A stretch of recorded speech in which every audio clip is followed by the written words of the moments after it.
اگه نخوری خورده میشی. بازارم مثل یه جنگله. آدمای معمولی تو بازار زنده نمیمونن. بازار با ترسوها هیچ شوخی نداره. اینو بهت بگم. اگه هنوز با سیگنال بقیه حرکت میکنی، اگه هر نوسان میتکونتت، اگه هنوز فکر میکنی با شانس میشه پول در آورد، بذار همینجا تمومش کنی.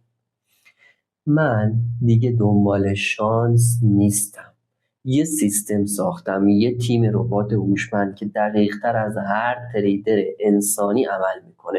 خسته نمیشه، نمیترسه، نمیزنه بیرون.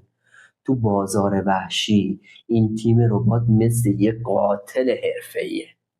دیگه نه احساسم تصمیم میگیره نه شانسم. منم که میگم کی وارد شم کی خارج. من آیندمو میسازم نه بازار.